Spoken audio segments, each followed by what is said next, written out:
Assalamualaikum warahmatullahi wabarakatuh. Kami dari kelompok 3 yang beranggotakan Amar Fadlur Rahman Alamin NPM 0011, Nofika Dewi Fitriani NPM 0013, dan Irwanti NPM 0020. Di sini kami akan mempresentasikan hasil diskusi kami dengan tema model-model pendidikan pesantren di Indonesia. Pengertian model pembelajaran pesantren. Secara etimologis, metode berasal dari kata met dan hodes yang berarti melalui. Sedangkan secara terminologi, metode adalah jalan yang harus ditempuh untuk mencapai suatu tujuan. Dengan demikian, yang dimaksud dengan metode pembelajaran adalah cara-cara yang harus ditempuh dalam kegiatan belajar mengajar untuk mencapai suatu tujuan tertentu. Macam-macam model pembelajaran pesantren. Yang pertama adalah metode sorongan. Inti metode sorongan ini adalah berlangsungnya proses belajar mengajar secara face to face antara kiai dan santri. Keunggulan metode ini adalah kiai secara pasti mengetahui kualitas anak didiknya. Bagi santri yang IQ-nya tinggi akan cepat menyelesaikan pelajaran, mendapatkan penjelasan yang pasti dari seorang kiai. Kelemahannya adalah metode ini membutuhkan waktu yang sangat banyak.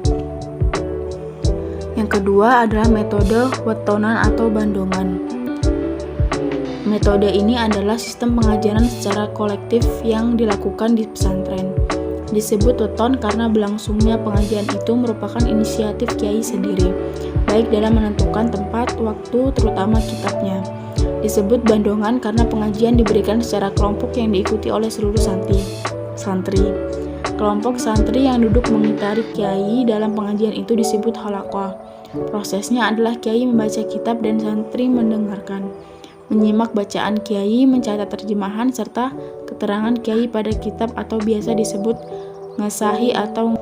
Yang ketiga yaitu metode musyawarah. Metode musyawarah atau dalam istilah lain basul masail merupakan metode pembelajaran yang lebih mirip dengan metode diskusi atau seminar. Beberapa orang santri dengan jumlah tertentu membentuk halaqah yang dipimpin langsung oleh kiai atau ustadz, atau mungkin juga senior, untuk membahas atau mengkaji suatu persoalan yang telah ditentukan sebelumnya. Dalam pelaksanaannya, para santri dengan bebas mengajukan pertanyaan-pertanyaan atau pendapatnya. Yang keempat adalah metode pengajian pasaran.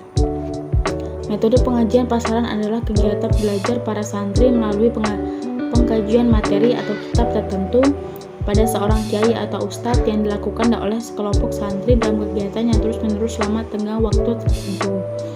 Pada umumnya dilakukan pada bulan Ramadan selama setengah bulan, 20 hari atau terkadang 1 bulan penuh tergantung pada besarnya kitab yang dikaji. Metode ini lebih mirip dengan metode bandongan, tetapi pada metode ini target utamanya adalah selesainya kitab yang dipelajari. Jadi, dalam metode ini yang menjadi titik beratnya terletak pada pembacaan buku pada pemahaman sebagaimana pada metode bandongan. Yang kelima adalah metode hafalan. Metode hafalan ialah kegiatan belajar santri secara menghafal suatu teks tertentu di bawah bimbingan dan pengawasan kiai atau ustadz. Para santri diberi tugas untuk menghafal bacaan-bacaan dalam jangka waktu tertentu. Hafalan yang dimiliki santri ini kemudian dihafalkan di hadapan kiai atau ustadz secara periodik atau insidental tergantung pada petunjuk kiai atau ustadz yang bersangkutan. Materi pelajaran dengan metode hafalan umumnya berkenaan dengan Al-Quran, najham nahwu, syaraf, tajwid, ataupun teks-teks nahwu, shorof, dan fikih. Yang keenam adalah metode demonstrasi atau praktek ibadah. Metode ini adalah cara pembelajaran yang dilakukan dengan memperagakan atau mendemonstrasikan suatu keterampilan dalam hal pelaksanaan ibadah tertentu yang dilakukan perorangan maupun kelompok di bawah petunjuk dan bimbingan kiai atau ustadz. Yang ketujuh adalah metode muhawarah. Muhawarah adalah suatu kegiatan berlatih dengan bahasa Arab yang diwajibkan oleh pesantren kepada para santri selama mereka tinggal di pondok. Beberapa pesantren latihan muhawarah atau muhadasah tidak diwajibkan setiap hari, akan tetapi hanya 1 kali atau 2 kali dalam seminggu, yang digabungkan dengan latihan muhadharah atau khitbah yang tujuannya melatih keterampilan anak didik berpidato. Kemudian yang terakhir adalah metode muzakarah.